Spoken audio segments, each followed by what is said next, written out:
Bienvenidos nuevamente a su canal Consejería de Negocios con el Dr. Z. Hoy vamos a hablar de un tema que quizás no sea muy conocido para muchas de las personas que lo van a escuchar, aunque todos entienden y comprenden bien la importancia del tema. Ahora la cuestión es cómo hacemos que esto se haga realidad. Y de lo que estamos hablando específicamente es de dejar un legado. Primero empecemos por entender la palabra legado, qué es, de qué se compone y por qué es importante. Un legado es algo simple, aunque al estarlo haciendo quizás se pueda convertir en algo un poco más complicado, pero un legado es simplemente dejar algo que permanezca después de que nosotros ya no estamos en este planeta con vida.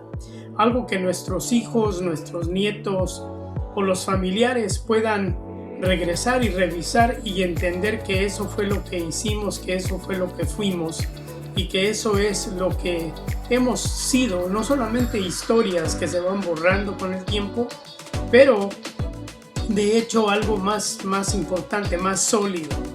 ¿Cómo hacemos entonces para dejar un legado? Cada uno de nosotros tiene nuestra propia historia. Llegamos aquí a este país de alguna manera, o hemos vivido en este país de alguna manera, o hemos creado nuestro negocio de alguna manera. Y el legado simplemente es buscar la manera de hacer que eso perdure con el tiempo. O sea que las historias, las memorias, las cosas que hemos hecho y que hemos ido pasando puedan perdurar en el tiempo y puedan permanecer como algo que los futuros parientes de nosotros, hijos, nietos, familiares en general y otras personas, por qué no decirlo, puedan ver cómo es que hemos logrado lo que hemos logrado y cómo hemos hecho lo que hemos hecho. Eso es un legado. Y la mejor forma de dejar un legado es obviamente de dejarlo escrito. Existen otras cosas que se pueden hacer como crear un patrimonio y dejar el patrimonio, pero el patrimonio se refiere a cosas físicas, materiales, dinero específicamente, y esas cosas con el tiempo van perdiendo no su importancia, sino van perdiendo la validez porque llegan otras personas y crean otras condiciones para crear el dinero o los recursos necesarios para vivir. Entonces, el legado tiene que ser un escrito específicamente. Estoy hablando de quizás dos tipos de escrituras. Una escritura biográfica, una biografía de quién eres tú, una biografía de lo que has hecho, una biografía de dónde viniste, una biografía de tu familia. Y una biografía es simplemente un libro que se escribe acerca de uno mismo.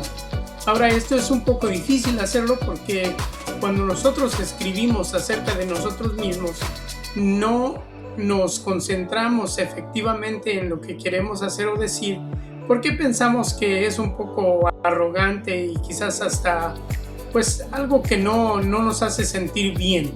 Es como cuando estamos hablando frente a una cámara, que no nos gusta cómo se escucha nuestra voz, que no nos gusta cómo nos vemos en la imagen en la pantalla. Todas estas cosas tienen sus significados y sus razones de ser, pero se resumen básicamente a no querer tener ningún sentido de vanidad o de arrogancia. Ahora, el legado no se trata de vanidad o de arrogancia, sino más bien se trata de dejar algo que nuestros familiares en el futuro puedan leer y saber exactamente qué estábamos pensando, cómo lo hicimos, quiénes fuimos, por qué hicimos las cosas de la manera en que las hicimos, si esto logró obtener los resultados que estábamos buscando o si tuvimos que intentarlo varias veces antes de poderlo hacer. Ahora, esto se escucha más difícil de lo que en realidad es, porque en realidad no es tan difícil. Crear una biografía de uno mismo es algo que se escucha complicado, pero en realidad no es, porque es contar nuestra propia historia del principio hasta en el momento en el que nos encontremos. Ahora, si ya estamos en una edad avanzada, vamos a decir, o una edad como la mía, pues vamos a tener muchas historias y vamos a dejar nuestra historia en la época o la edad que estamos en ese tiempo, porque hasta ese momento es cuando hemos llegado. Después se pueden escribir otros capítulos de ese mismo libro, dando a conocer las siguientes cosas que hayan pasado.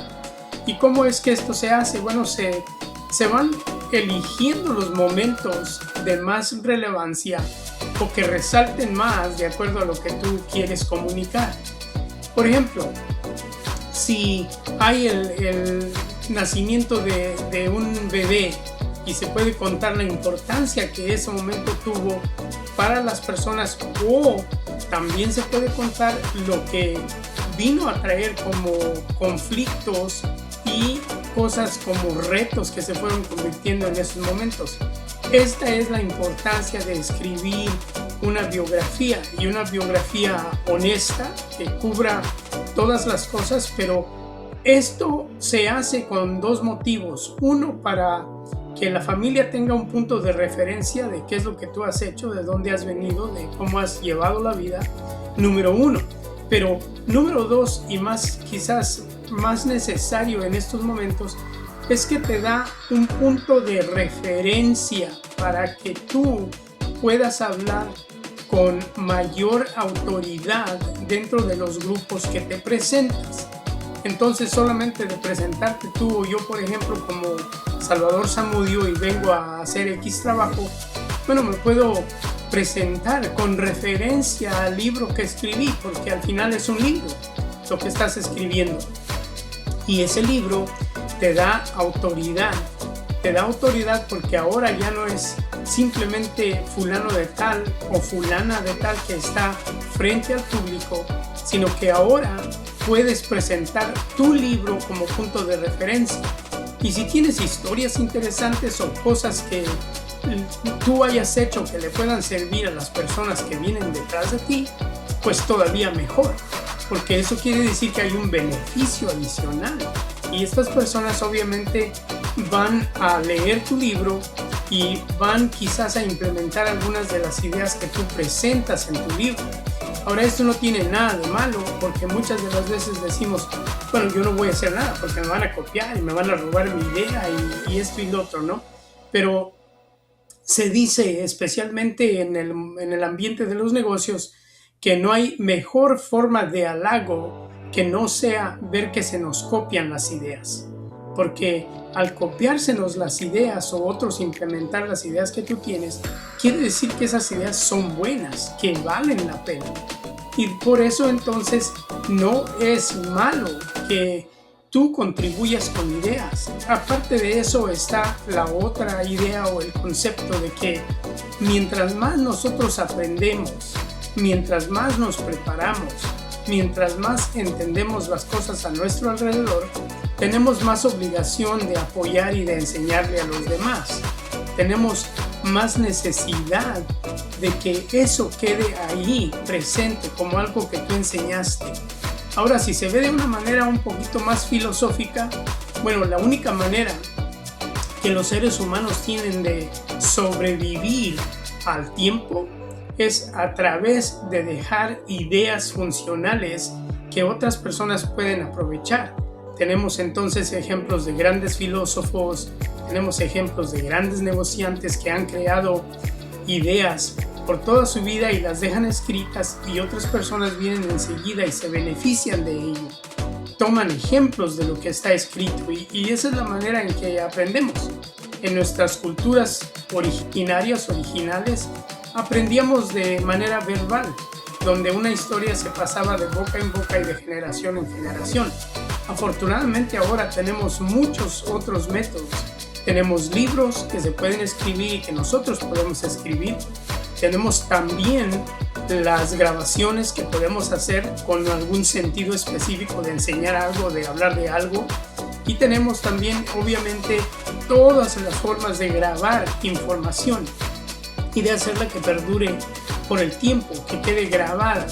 Esto entonces hay que hacerlo con una intencionalidad de que nuestros futuros descendientes puedan tener esa información a la mano para que les sirva a ellos y la puedan utilizar en un futuro.